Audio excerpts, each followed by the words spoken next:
নিগমেন্ট degree college Rajshahi রসায়ন বিভাগের honours দ্বিতীয় বর্ষের শিক্ষার্থীদের অনলাইন ক্লাসে স্বাগত। আজকে আমরা ফিজিক্যাল কেমিস্ট্রি 2 এর অন্তর্গত থার্মোডাইনামিক্স বা তাপগতিবিদ্যা চ্যাপ্টার নিয়ে আলোচনা করব। আজকে তাপগতিবিদ্যার প্রথম লেকচার। তোমরা জানো তাপগতিবিদ্যা একটি খুবই বৃহৎ শাখা।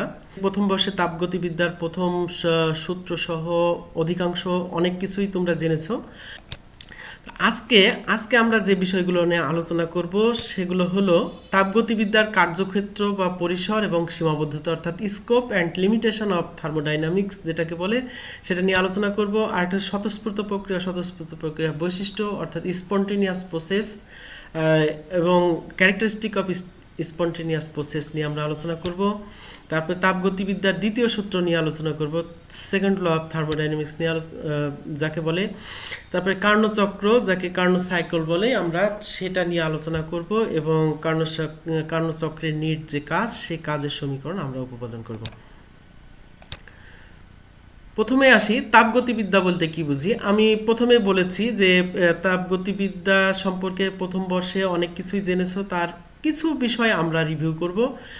তাই প্রথমে আমরা তাপগতিবিদ্যা নিয়ে যেহেতু পড়তে যাচ্ছি, তাপগতিবিদ্যা বলতে কি বুঝি সেটা নিয়ে আলোচনা করব। যখন কোনো একটি ধারার ভৌত বা রাসায়নিক পরিবর্তন ঘটে, তখন উক্ত পরিবর্তনের সাথে সংশ্লিষ্ট তাপ বা অন্য যে কোনো প্রকার শক্তি নিয়ে রসায়নের যে শাখায় আলোচনা করা হয় তাকে তাপগতিবিদ্যা বলে। অর্থাৎ সোজা ভাষায় বললে, ভৌত বা রাসায়নিক পরিবর্তনের সাথে সংশ্লিষ্ট তাপের যে পরিবর্তন বা অন্য যে কোনো প্রকার শক্তির যে পরিবর্তন, সেই পরিবর্তন নিয়ে আলোচনাকে আমরা বলবো থার্মোডাইনামিক্স বা তাপগতিবিদ্যা। তাপগতিবিদ্যার কার্যক্ষেত্র বা পরিসর, স্কোপ অফ থার্মোডাইনামিক্স বলতে কি বুঝি আমরা দেখি একটু। ভৌত রসায়নের অধিকাংশ গুরুত্বপূর্ণ সূত্র, যেমন বাষ্পচাপ অবনমনের ভ্যান হফ সূত্র, দশা সূত্র যাকে ফেজ রুল বলে, বন্টন সূত্র বা ডিস্ট্রিবিউশন ল ইত্যাদি তাপগতিবিদ্যার সূত্রসমূহ হতে প্রতিপাদন করা যায়। অর্থাৎ ভৌত রসায়নের অধিকাংশ গুরুত্বপূর্ণ সূত্র আমরা তাপগতিবিদ্যা দিয়ে কি করতে পারি, ডেরিভেশন বা প্রতিপাদন করতে পারি। কোনো নির্দিষ্ট তাপমাত্রা, চাপ ও ঘনমাত্রায় কোনো নির্দিষ্ট ভৌত বা রাসায়নিক পরিবর্তন ঘটবে কি ঘটবে না তা তাপগতিবিদ্যা ব্যাখ্যা করতে পারে। অর্থাৎ এটা প্রেডিক্ট করতে পারে কি একটি নির্দিষ্ট কন্ডিশনে, একটা সার্টেন কন্ডিশনে বিক্রিয়া ঘটবে কি ঘটবে না, সেটা প্রেডিক্ট করতে পারে তাপগতিবিদ্যা।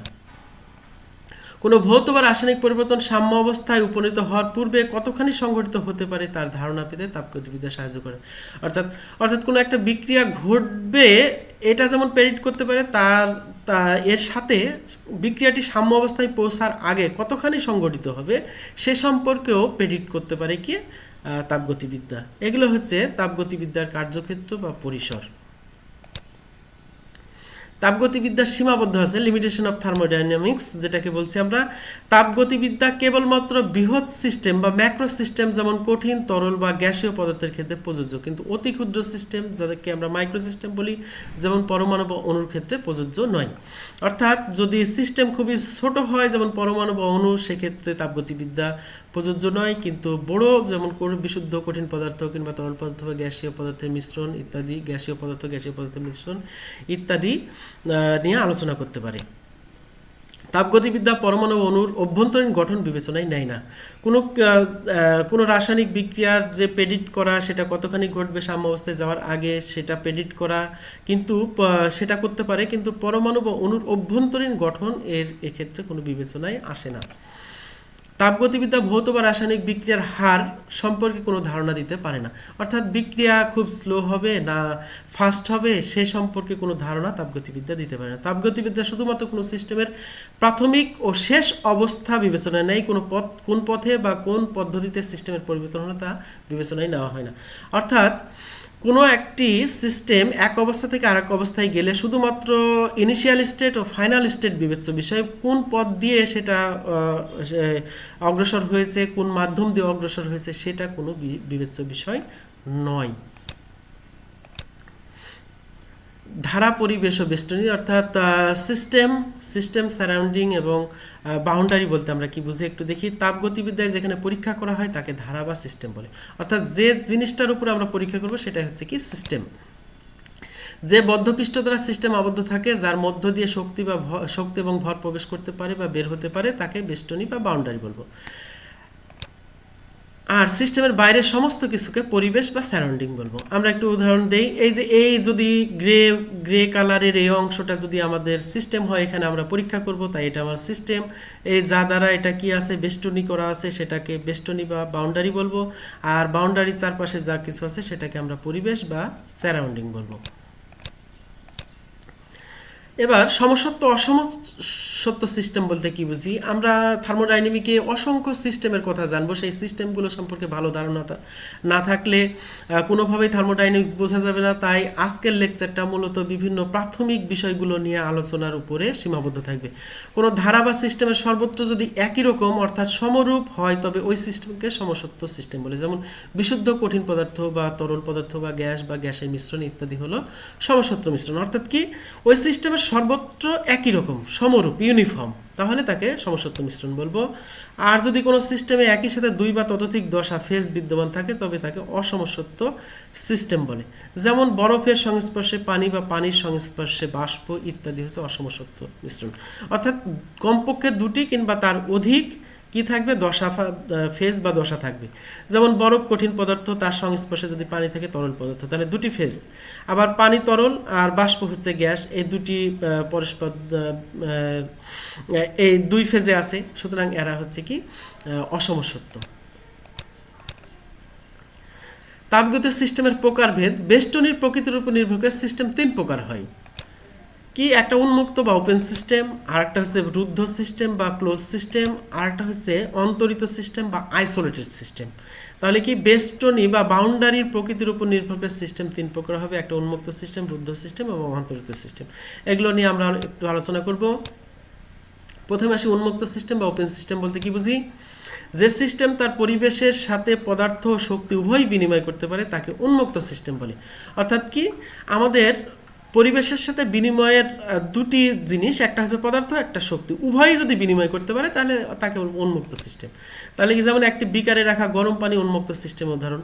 কারণ কি, গরম বিকারের মুখ যদি খোলা থাকে তাহলে গরম পানি সেটা কি হবে, বাষ্প হয়ে পানির অণুগুলো উড়ে যাবে, তাহলে ভর ভর ভর হচ্ছে, ট্রান্সফার হচ্ছে।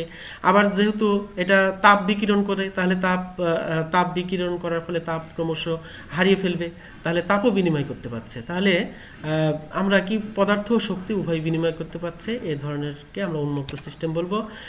এখানে আমরা বলছি এটা যদি সিস্টেম হয়, এই সিস্টেমে যেমন পদার্থ শক্তি বাইরে থেকে ভিতরে যেতে পারবে, এই অ্যারো দ্বারা বোঝাচ্ছি বাইরে থেকে ভিতরে যেতে পারবে, আবার ভিতর থেকে তেমনি বাইরে আসতে পারবে, তাহলে এটাকে আমরা কি বলবো, ওপেন সিস্টেম বলবো। আর একটা রুদ্ধ সিস্টেম বা ক্লোজ সিস্টেম, যে সিস্টেম তার পরিবেশের সাথে কেবলমাত্র শক্তি বিনিময় করতে পারে কিন্তু পদার্থ বিনিময় করতে পারে না, তাকে রুদ্ধ সিস্টেম বলবো। শুধু এনার্জি যদি বিনিময় করতে পারে, ভর পদার্থ বিনিময় করতে না পারে, তাহলে তাকে আমরা রুদ্ধ সিস্টেম বলবো। যেমন একটি বদ্ধ বা সিল টিউবে রাখা নির্দিষ্ট পরিমাণ গরম পানির রুদ্ধ সিস্টেম উদাহরণ। তাহলে কি, একটি বদ্ধ টিউবে রাখা নির্দিষ্ট পরিমাণ গরম পানি, তাহলে এ কি করবে, কোনো পদার্থ যেহেতু সিল্ড, তাহলে এ কোনো গ্যাসীয় কণা, পানির গ্যাসীয় কণা সে পরিবেশের ছাড়তে পারবে না, পরিবেশের সাথে বিনিময় করতে পারবে না, শুধুমাত্র তাপ এখান থেকে হারিয়ে যাবে। তাহলে এটা একটা রুদ্ধ সিস্টেমের উদাহরণ। আমরা এখানে কি দেখব, যে এখানে শুধুমাত্র শক্তি বাইরে থেকে ভিতরে কিংবা ভিতর থেকে বাইরে আসতে পারে, কিন্তু কোনো পদার্থ বিনিময় করতে পারবে না। আমরা অন্তরিত সিস্টেম বা আইসোলেটেড সিস্টেম বলতে কি বুঝি একটু দেখি। যে সিস্টেম তার পরিবেশের সাথে পদার্থ শক্তি কোনোটাই বিনিময় করতে পারে না, তাকে অন্তরিত সিস্টেম বলে। তাহলে কি, এবার পদার্থ শক্তি কোনোটাই বিনিময় করতে পারবে না, যেমন একটি অন্তরিত বদ্ধ পাত্রে রাখা গরম পানি অন্তরিত সিস্টেম উদাহরণ। এবার কি, ইনসুলেটেড বদ্ধ পাত্রে মানে কোনো গ্যাসীয় কণা, জলীয় বাষ্পের কণা বিনিময় করতে পারবে না। আর ইনসুলেটেড যেহেতু, সে অন্তরিত যেহেতু, সেটা তাপও বিনিময় করতে পারবে না, তাহলে সেটা একটা অন্তরিত সিস্টেমের উদাহরণ। আমরা এবার দেখব যে কি, এই পদার্থ শক্তি কোনোটাই বিনিময় করতে পারবে না, ক্রস চিহ্ন আমরা দেখতে পাচ্ছি যে কোনোটাই কোনো দিক থেকে যেতে পারবে না, তাহলে এটা একটা অন্তরিত সিস্টেমের উদাহরণ। এবার অবস্থা অপেক্ষক বা স্টেট ফাংশন বলতে কি বুঝি সেটা আমরা একটু দেখব। কোন সিস্টেমের একটি নির্দিষ্ট অবস্থায় এর সকল ধর্ম, যেমন চাপ, তাপমাত্রা, আয়তন, ভর ও সংযুক্তি নির্দিষ্ট থাকে। এ সকল ধর্মের পরিবর্তন করলে সিস্টেমটি অন্য একটি অবস্থায় পরিবর্তিত হয়। এই ধর্মসমূহকে অবস্থাচলক বা স্টেট ভেরিয়েবল অথবা অবস্থা অপেক্ষক স্টেট ফাংশন বা তাপগতীয় বৈশিষ্ট্য থার্মোডাইনামিক প্যারামিটার বলে। তাহলে কি আমাদের চাপ, তাপমাত্রা, আয়তন, ভর ও সংযুক্তি এগুলো কোনো একটা সিস্টেম যদি একটা নির্দিষ্ট অবস্থায় থাকে তাহলে এই ধর্মগুলো কি থাকবে, ফিক্স থাকবে। তাহলে ওই অবস্থা যদি পরিবর্তন আমরা করি তাহলে পরিবর্তন করতে চাইলে এই মানগুলো পরিবর্তন করতে হবে।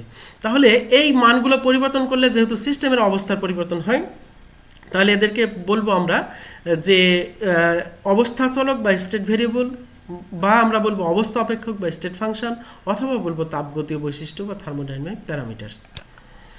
অবস্থা অপেক্ষকের একটি অন্যতম বৈশিষ্ট্য হলো এরা কেবলমাত্র প্রাথমিক শেষ অবস্থার উপর নির্ভর করে, পথের উপর নয়। অর্থাৎ এই উপাদান এরা যদি স্টেট ফাংশন হয় তাহলে সকল স্টেট ফাংশন শুধুমাত্র ইনিশিয়াল এবং ফাইনাল স্টেট অর্থাৎ প্রাথমিক ও শেষ অবস্থার উপর নির্ভর করবে। কোন অবস্থায় কোন পথে সে প্রথম অবস্থা থেকে শেষ অবস্থায় গেল সেটা বিবেচ্য বিষয় নয়। কোন সিস্টেমের সর্বত্র যদি সকল অবস্থা অপেক্ষকের মান ধ্রুবক থাকে তবে সিস্টেমটি তাপগতীয় সাম্যাবস্থায় আছে বলে ধরা হয়। তাপগতীয় সাম্য অবস্থা যদি আমরা বিবেচনায় নিই তাহলে একটি নির্দিষ্ট অবস্থায় যদি তার সকল অবস্থা অপেক্ষক অর্থাৎ স্টেট ফাংশনের মান ধ্রুবক থাকে, নির্দিষ্ট থাকে, তাহলে সিস্টেমটি তাপগতীয় সাম্য অবস্থায় আছে বলে ধরা হবে।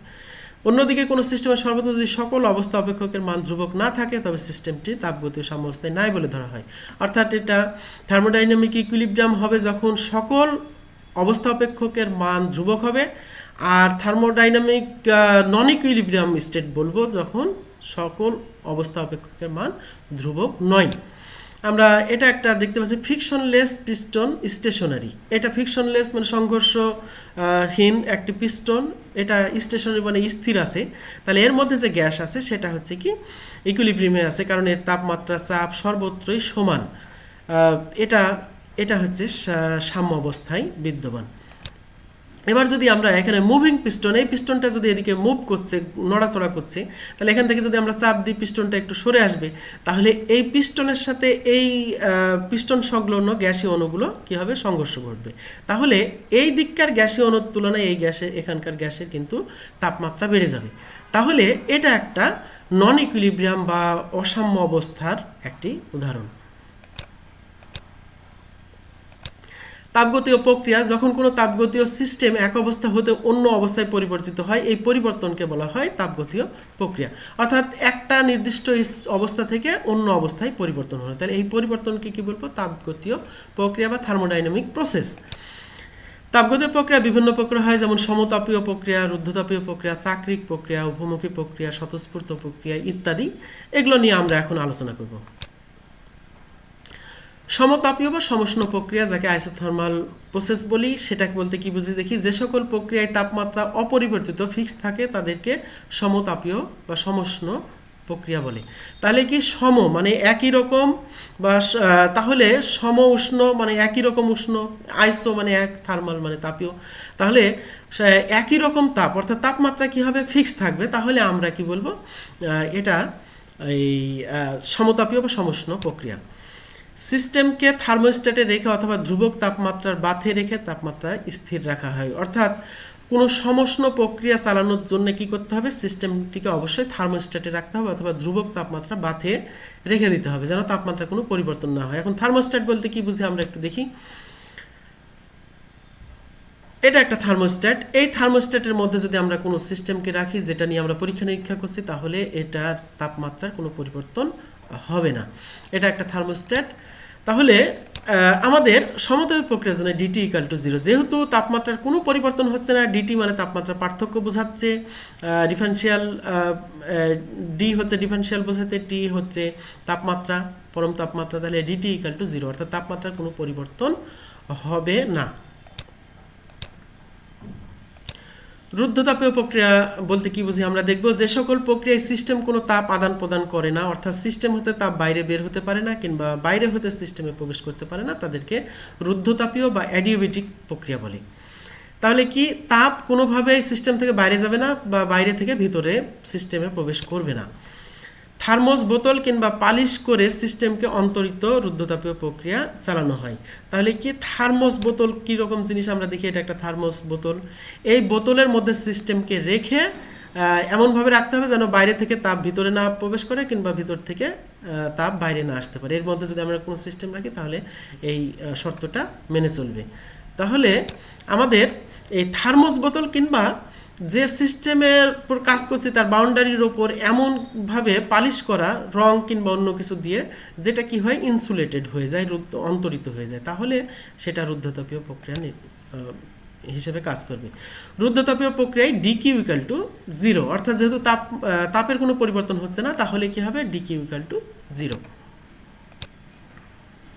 সমচাপীয় প্রক্রিয়া বলতে কি বুঝি আমরা দেখব যে সকল প্রক্রিয়ায় চাপ অপরিবর্তিত থাকে তাদেরকে সমচাপীয় প্রক্রিয়া বলে। চাপ অপরিবর্তিত অর্থাৎ সমচাপীয় একই রকম চাপ তাকে সমচাপীয় বা আইসোবারিক প্রসেস বলবো। পানির স্ফুটনকে পানিকে উত্তপ্ত করলে পানির বাষ্পীভবন একই বাহ্যিক চাপে ঘটতে থাকে যা সমচাপীয় প্রক্রিয়ার উদাহরণ। সমচাপীয় প্রক্রিয়ায় ডিপি ইকুয়াল টু 0 হয়, যেহেতু চাপের কোনো পরিবর্তন হয় না তাহলে এই ডিপি ইকুয়াল টু 0 হবে। সমায়তনিক প্রক্রিয়া যে সকল প্রক্রিয়ায় আয়তন অপরিবর্তিত থাকে তাদেরকে সমায়তনিক বা আইসোকোরিক প্রসেস বলে, অর্থাৎ আয়তন এবার কি একই রকম থাকবে।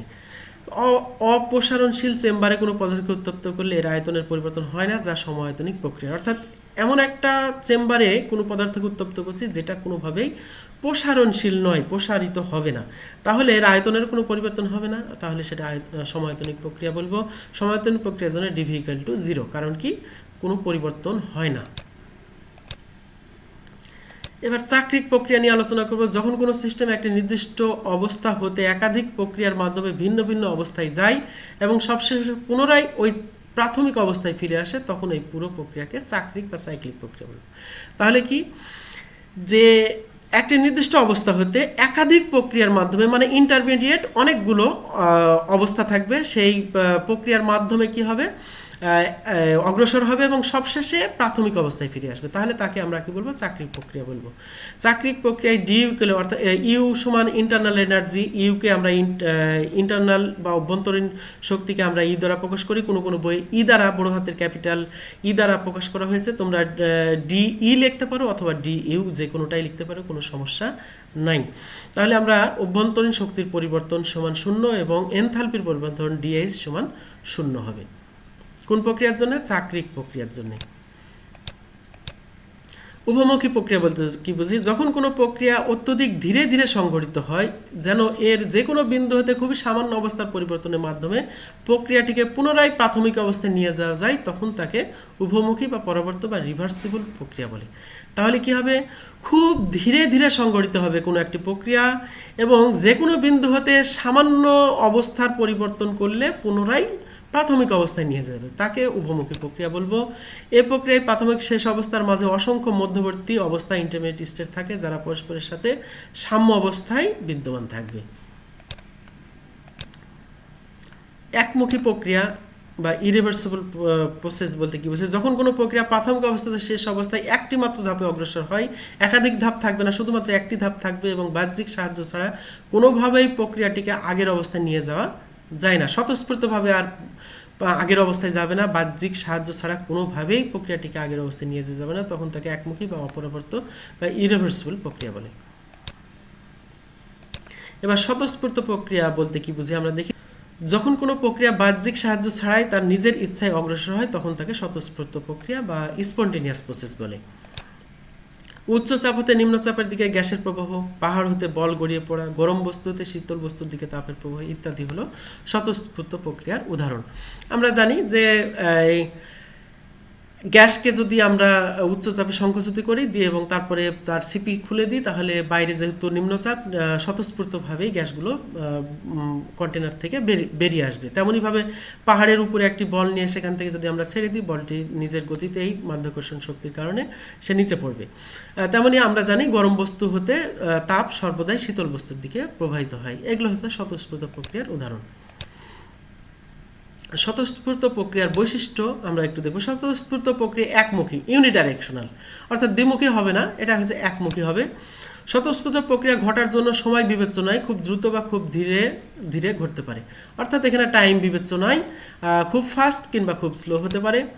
কোনো সিস্টেম যদি সাম্যাবস্থায় না থাকে তবে তাতে স্বতঃস্ফূর্ত প্রক্রিয়া অবশ্যই ঘটবে, অর্থাৎ সাম্যাবস্থায় পৌঁছায়নি তাহলে সেখানে স্বতঃস্ফূর্ত প্রক্রিয়ার মাধ্যমে সেটা সাম্যাবস্থায় পৌঁছে যাবে। কোনো সিস্টেম সাম্যাবস্থায় পৌঁছলে তাতে আর স্বতঃস্ফূর্ত প্রক্রিয়া ঘটবে না। কোনো সিস্টেম যদি একেবারে সাম্যাবস্থায় পৌঁছে গেছে, তার মানে লোয়েস্ট এনার্জি স্টেট গ্রাউন্ড স্টেটে চলে গেছে, তাহলে সেটা আর কখনোই স্বতঃস্ফূর্তভাবে ঘটবে না। বাহ্যিক সাহায্য ছাড়া, বাহ্যিক কোনো কাজ করা ছাড়া সেটা আর স্বতঃস্ফূর্তভাবে ঘটবে না।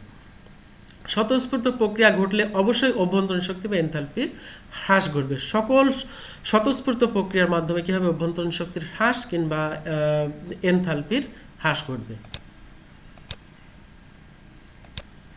এবার তাপগতিবিদ্যার দ্বিতীয় সূত্র নিয়ে আলোচনা করব। এই তাপগতিবিদ্যার দ্বিতীয় সূত্রকে বিভিন্ন বিজ্ঞানী বিভিন্নভাবে উপস্থাপন করেছেন। সকল বিবৃতিগুলো প্রাথমিকভাবে মনে হবে এগুলো একটু ভিন্ন ভিন্ন আছে, কিছুটা ভিন্ন ভিন্ন আছে, কিন্তু আসলেই যদি আমরা খুবই নিবিড়ভাবে পর্যবেক্ষণ করি তাহলে বিবৃতিগুলো সবগুলো একই রকম অনুরূপ। তাহলে আমরা ক্লসিয়াসের বিবৃতি কি আমরা একটু দেখি। এমন কোনো যন্ত্র তৈরি করা সম্ভব নয় যা চাক্রিক প্রক্রিয়ার মাধ্যমে নিম্ন তাপমাত্রার স্থান হতে উচ্চ তাপমাত্রার স্থানে তাপ পরিবহন করতে পারে যদি না বাহ্যিকভাবে ওই যন্ত্রের উপর কাজ করা হয়। তাহলে কি বলছে? এমন কোনো যন্ত্র তৈরি করা সম্ভবই না যা চাক্রিক প্রক্রিয়ার মাধ্যমে নিম্ন তাপমাত্রা হতে উচ্চ তাপমাত্রার দিকে তাপের পরিবহন ঘটাবে। আমরা জানি উচ্চ তাপমাত্রা হতে নিম্ন তাপমাত্রার দিকে তাপের পরিবহন ঘটে, তাহলে এমন কোনো যন্ত্র সম্ভবই না যেখানে নিম্ন তাপমাত্রা থেকে উচ্চ তাপমাত্রার দিকে তাপের প্রবাহ ঘটাবে যদি না ওই সিস্টেমের উপর কোনো কাজ করা হয়, বাইরে থেকে বাহ্যিকভাবে কোনো কাজ করা হয়। এটা ক্লসিয়াসের বিবৃতি। এবার আমরা কেলভিনের বিবৃতি দেখব। উষ্ণ বস্তু হতে শীতল বস্তুতে তাপ স্থানান্তর ব্যতীত একটি চাক্রিক প্রক্রিয়া শীতল বস্তু হতে তাপ গ্রহণ করে তা কাজে রূপান্তর করা অসম্ভব। তাহলে কি কাজ করতে গেলে অবশ্যই উষ্ণ বস্তু হতে শীতল বস্তুতে তাপের স্থানান্তর ঘটতে হবে, আর যদি না ঘটে তাহলে চাক্রিক প্রক্রিয়ায় শীতল বস্তু হতে তাপ গ্রহণ করে তা কাজে রূপান্তর করা অসম্ভব। এটা হচ্ছে কেলভিনের বিবৃতি। দুটা বিবৃতি মূলত আমরা দেখলাম যে কি কিছুটা ভিন্ন হলেও আসলেই একই রকম। তাপগতিবিদ্যার দ্বিতীয় সূত্রকে প্লাঙ্ক কিভাবে উপস্থাপন করছে সেটা দেখি। প্লাঙ্কের বিবৃতি। এমন কোনো যন্ত্র তৈরি করা সম্ভব নয় যা চাক্রিক প্রক্রিয়ার মাধ্যমে তাপকে কাজে রূপান্তর করবে অথচ পরিবেশের কোনোরূপ পরিবর্তন হবে না। অর্থাৎ চাক্রিক প্রক্রিয়ার মাধ্যমে তাপকে কাজে রূপান্তর করবে অথচ পরিবেশের কোনো পরিবর্তন হবে না, এটা কখনোই সম্ভব নয়। এটা বললো কি প্লাঙ্কের। তাহলে এটাও দেখছি আগের দুটার মতো অনুরূপ।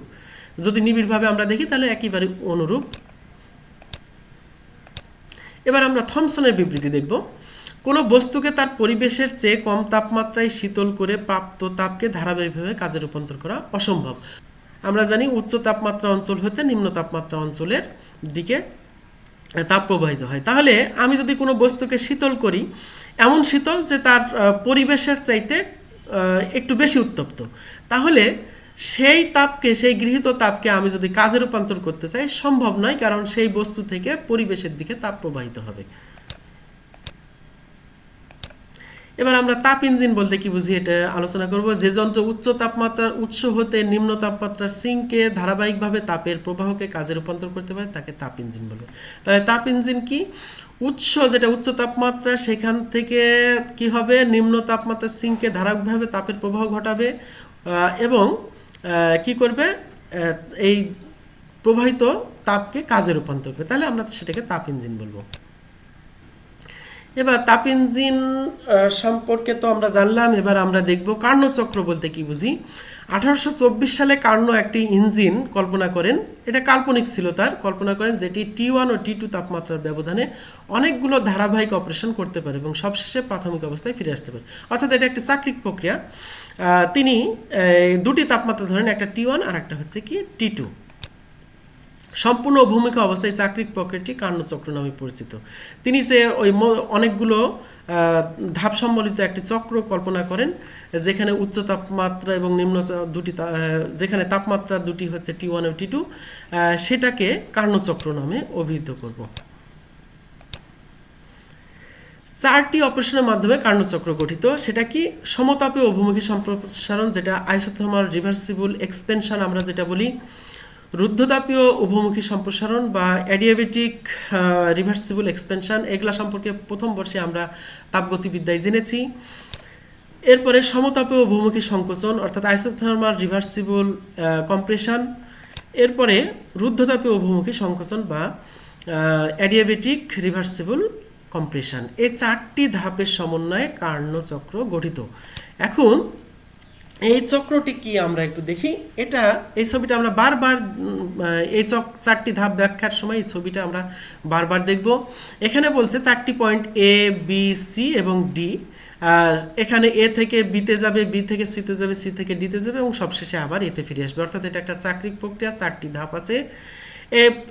এ থেকে বিতে যখন যাবে তখন সেটা হবে কি সমতাপীয় সম্প্রসারণ। কারণ কি এদিকে আয়তন বৃদ্ধি পাচ্ছে, তাহলে এই পয়েন্টের আয়তন আর এই পয়েন্টের আয়তন এক না, বৃদ্ধি ঘটছে, অর্থাৎ আয়তনের বৃদ্ধি ঘটছে, সম্প্রসারণ। তারপরে বি থেকে যখন সিতে যাবে এটা হচ্ছে রুদ্ধতাপীয় প্রক্রিয়া। এই প্রক্রিয়াও সম্প্রসারণ প্রক্রিয়া, কারণ আয়তনের বৃদ্ধি ঘটছে। এই পয়েন্ট আর এই পয়েন্টের আয়তন দেখলে আমরা বুঝতে পারবো যে এটা বৃদ্ধি ঘটছে। আবার সি থেকে যখন ডিতে যাবে এটা হচ্ছে সমতাপীয় উভমুখী সংকোচন। এটা সংকোচন এই কারণে এখানকার আয়তন আর এখানকার আয়তন যখন নিব এটা ছোট এটা বড়, তার মানে সংকোচন ঘটছে আয়তনের। আবার ডি থেকে যখন আবার এতে আসবে তখন এখানে আমরা দেখতে পাচ্ছি এখানকার আয়তন আর এখানকার আয়তন ভিন্ন, এখানে ছোট, এটা ছোট এটা বড়, তার মানে এটা হচ্ছে সংকোচন, রুদ্ধতাপীয় উভমুখী সংকোচন। এই হলো 4টি প্রক্রিয়া। আমরা চাপ এবং আয়তনকে এ অবস্থায় ধরলাম P1 V1, বি অবস্থায় ধরলাম P2 V2, সি অবস্থায় ধরলাম P3 V3 আর ডি অবস্থায় ধরলাম P4 V4। এ হচ্ছে চাপ এবং আয়তন ধরলাম।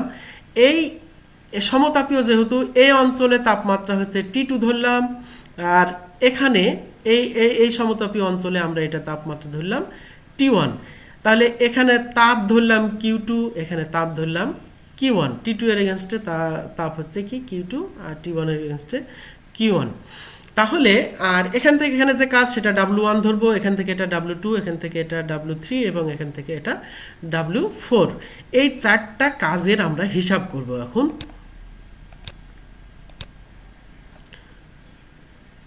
প্রথম অপারেশন সমতাপীয় বহুমুখী সম্প্রসারণ। সেটা কি বলছে? তাপগতিবিদ্যার প্রথম সূত্র আমরা জানি। এখানে আবারও বলে রাখি ডিইউ এর জায়গায় ডিই লিখতে পারো। আমরা ডিইউ সমান কিউ মাইনাস ডাব্লিউ হতে পাই Q2।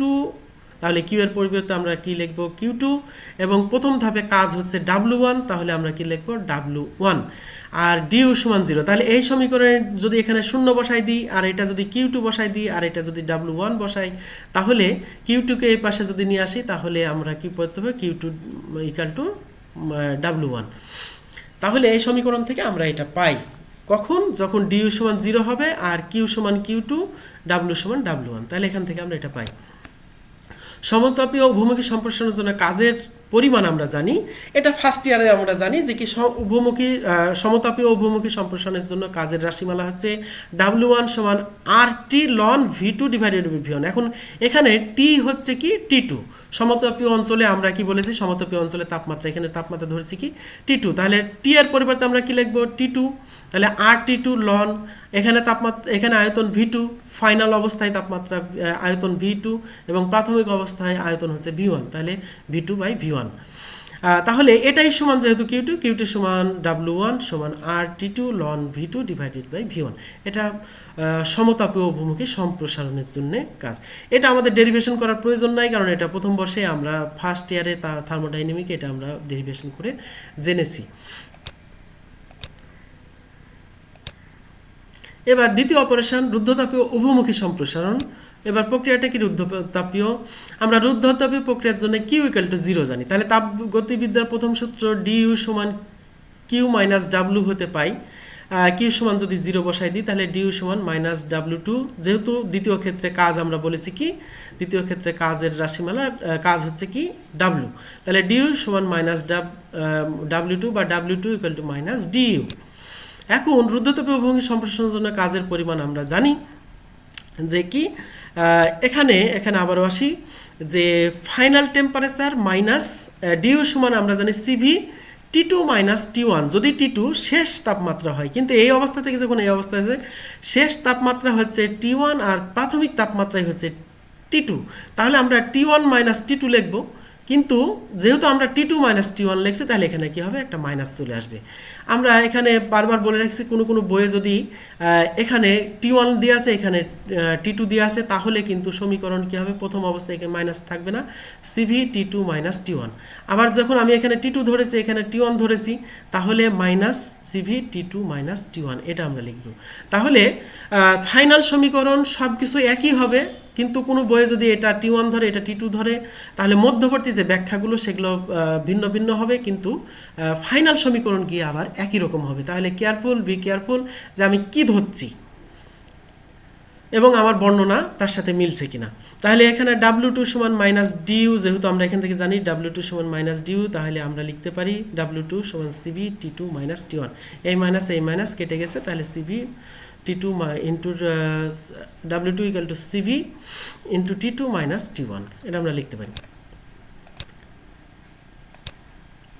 এবার তৃতীয় অপারেশন সমতাপ অভিমুখী সংকোচন। এবার সংকোচন দেখব।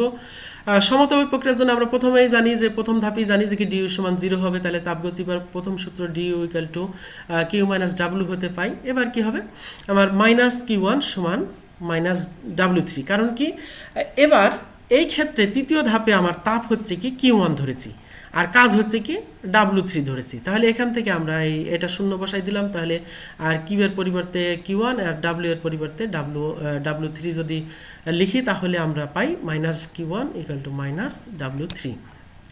সমতাপ অভিমুখী সংকোচনের জন্য কাজের পরিমাণ আমরা জানি মাইনাস Q1 সমান মাইনাস W3 সমান সমান RT1 ln V4 divided by V3। কারণ কি আমার এখান থেকে V3 থেকে যাচ্ছে V4, তাহলে এখানে V4 ডিভাইডেড বাই V3 হবে, আর এখানে টেম্পারেচারটা কি, তাপমাত্রা কি T1, তাহলে RT1 ln V4 divided by V3। আর এটা কাজটা কি হবে, ঋণাত্মক কাজ। চতুর্থ অপারেশন রুদ্ধতাপ অভিমুখী সংকোচন। এখানে কি হবে, রুদ্ধতাপীয় প্রক্রিয়ার জন্য আমরা জানি দ্বিতীয় ধাপের থেকে জানি যে কি কিউ সমান 0, তাহলে তাপগতির প্রথম সূত্র ডিউ সমান কিউ মাইনাস ডাব্লু হতে পাই।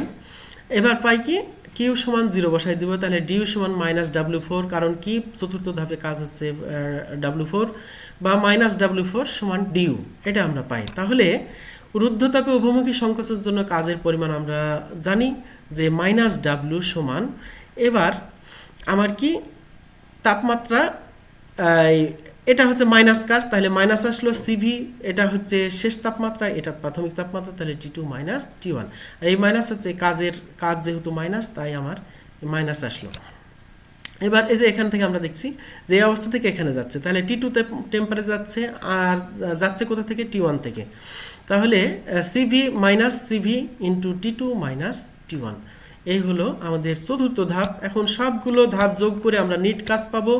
নিট কাজটা কি হবে, নিট কাজ যদি W হয়, তাহলে W1 plus W2 plus minus W3 plus minus W4, এই দুটা কাজ ঋণাত্মক আর এই দুটা কাজ ধনাত্মক। তাহলে এই সবগুলোর মান যদি আমরা বসাই দিই, তাহলে এটার মান কি RT2 ln V2 divided by V1, W2 এর মান CV into T2 minus T1, W3 এর মান জানি যে এর চিহ্ন মাইনাস, কিন্তু কাজটা আবার ধনাত্মক। এই পাশে সমীকরণে এই মাইনাস W3 সমান আমরা জানি যে RT1 ln V4 divided by V3। তাহলে এখানে দেখি এখানে মাইনাস আছে, তাই এখানে মাইনাস হবে না, এই মাইনাস W3 এর মান হচ্ছে এটা। এবার আমরা চতুর্থ ধাপ মাইনাস W4 এর মান হচ্ছে কি minus CV T2 minus T1, এটা হচ্ছে মানে, তাহলে এটা আর এটা কেটে যায়, অর্থাৎ চতুর্থ ধাপ এবং দ্বিতীয় ধাপের কাজ কেটে যায়, শুধু প্রথম এবং চতুর্থ ধাপের কাজটা থাকে। তাহলে যোগ করে দিলে কি হয়, RT2 ln V2 divided by V1 plus RT1 ln V4 divided by V3। এটাই হচ্ছে কার্নোট চক্রের নিট কাজ, মোট কাজ। ধন্যবাদ সবাইকে। যে যেখানে আছো ভালো থাকো, পড়াশোনার মধ্যে থাকো, স্বাস্থ্যবিধি মেনে বাসায় থাকো, কিংবা দূরে গেলে অবশ্যই বাইরে যদি প্রয়োজনে যেতেই হয় তাহলে স্বাস্থ্যবিধি মেনে চলো। এই আশাবাদ ব্যক্ত করে আজকের মতো এখানে শেষ করছি। ধন্যবাদ সবাইকে।